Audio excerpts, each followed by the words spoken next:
Hello guys, good morning. সবাই কেমন আছো? আশা করি সবাই খুব ভালো আছো, আর আমিও ভীষণ ভালো আছি। তো আজকে শ্রাবণ মাসের দ্বিতীয় সোমবার। প্রথম সোমবারে গিয়েছি এক জায়গায় জল ঢালতে, তো আজকে যাচ্ছি আরেক জায়গায়। তো কিভাবে যাই, কোথায় যাই, দেখতে থাকো।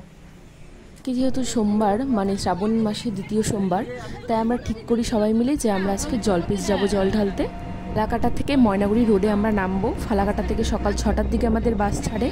এতটাই ভিড় ছিল, আমরা টোটাল মানে ফালাকাটা থেকে ময়নাগুড়ি পর্যন্ত আমরা টোটাল 1 ঘন্টা 1.5 ঘন্টা রাস্তা আমরা দাঁড়িয়ে এসেছি। মানে ফোনটাও বের করার মতো পরিস্থিতি ছিল না, তাই আমি ভিডিও ফুটেজটা নিতে পারিনি গাড়ির ভেতরে। আমরা ময়নাগুড়ি রোডে নেমে সেখান থেকে টোটো করে আমরা জলপেশ মন্দিরের সামনে এসে সেখান থেকে আমরা হাঁটা শুরু করি, যতটুকু রাস্তা আর কি হাঁটতে হয়। পুকুরে দুটো ঘাট করা আছে, মহিলাদের জন্য একটা স্থান আর পুরুষদের জন্য। তো ভালো এখানে সেফটি আছে, পুলিশের গার্ডও দেওয়া আছে এখানে। তো আমরা চলে এলাম এখান থেকে যে জলটা নিতে হবে, এই জলটা পুরোহিত মন্ত্র করে পুজো করে দেবে, সেই জলটাই আমরা মহাদেবকে ঢালবো, ওটাই এখান থেকে নিচ্ছি। এই ঘাটগুলোর দাম 30 টাকা করে এক একটা।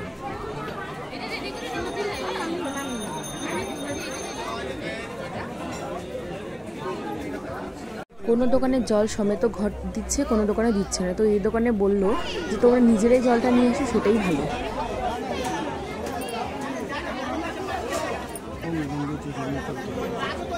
এখানে আর একটা ব্যাপার হলো, একটা 20 টাকার লাইন, একটা 100 টাকার লাইন। আমরা তাই 100 টাকার টিকিটটাই কেটে নিই। আমরা 6 জন, তাই 6টা টিকিট কেটে আমরা চলে গেলাম লাইনে দাঁড়াতে। যদি এমন ড্রেসও পরতে চাও তো দেখো এখানেও কিন্তু বিক্রি হচ্ছে, তোমরা এখানে এসেও এই ড্রেসগুলো কিনতে পারবে। আর হ্যাঁ, আমরা কিন্তু লাইনে দাঁড়িয়ে গেছি। তো অনেক ভিড়, পিছনেও অনেক বড় লাইন। আমরা এক জায়গায় মানে জায়গা পেয়েছি, তাই দাঁড়িয়ে পড়েছি। সামনে চলে এসেছি। হ্যাঁ, আমরা প্রায় গেটের সামনে চলে এসেছি। এখানে টিকিটগুলো দেখে তারপর ঢুকতে হবে।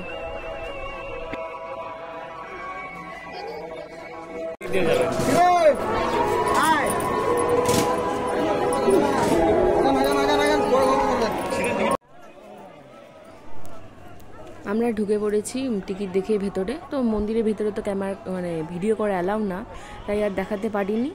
তো পুজো দিয়ে এসে তোমার সাথে দেখা হচ্ছে, দেখতে থাকো। আমাদের পুজো দেওয়া কমপ্লিট, আমরা বেরিয়ে গেছি মন্দিরের ভেতর থেকে।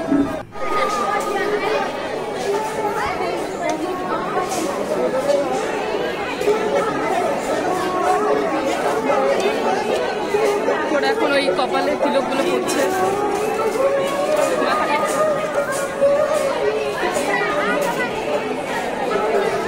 পুজো টুজো দেওয়া কমপ্লিট, এখন আমরা বসে একটু রেস্ট নিচ্ছি। এখানে হাওয়া দিচ্ছে, এখানে জায়গাটা ছায়াও আছে। তোমাদেরকে দেখাচ্ছি কত সুন্দর এখানে হাওয়া দিচ্ছে।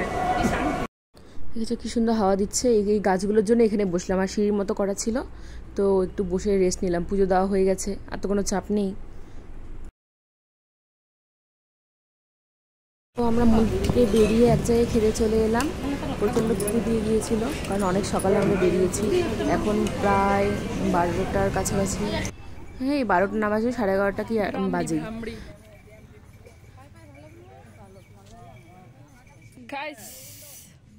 বসে গেছে।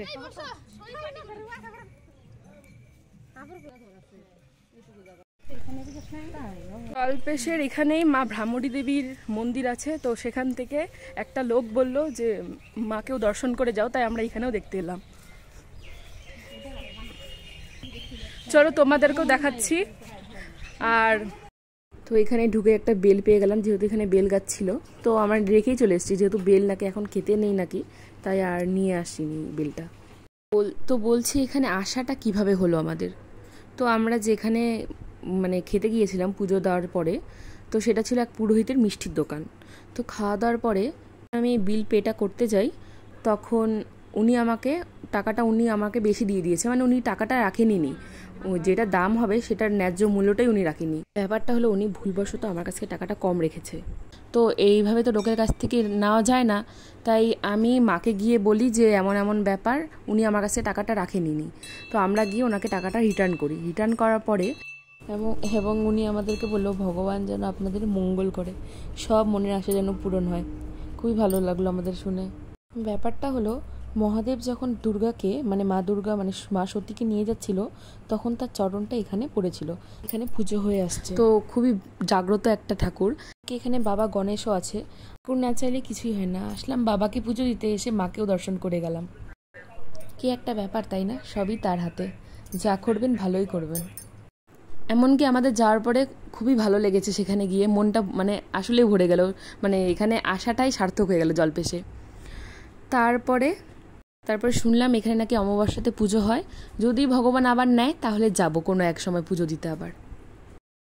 তো মন্দির থেকে সোজা যে বাজারের দিকটা আছে সেখানে একটি রাইস মিল আছে, তার পাশ দিয়ে অ্যারো করা আছে, তার পাশে মানে সেখানেই লেখা আর কি মা ভ্রামরী দেবীর মন্দির। তো সেখান থেকে সোজা এলেই কাউকে জিজ্ঞেস করেই দেখিয়ে দেবে তোমাদেরকে। সেই সুন্দর হাওয়া না, কি সুন্দর হাওয়া, ঠান্ডা, চারিদিকে গাছ আর গাছ।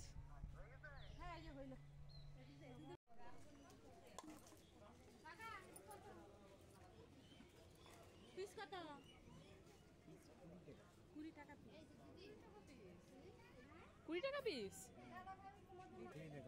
মানে কি দিয়ে বানানো তাই বলি আর কি।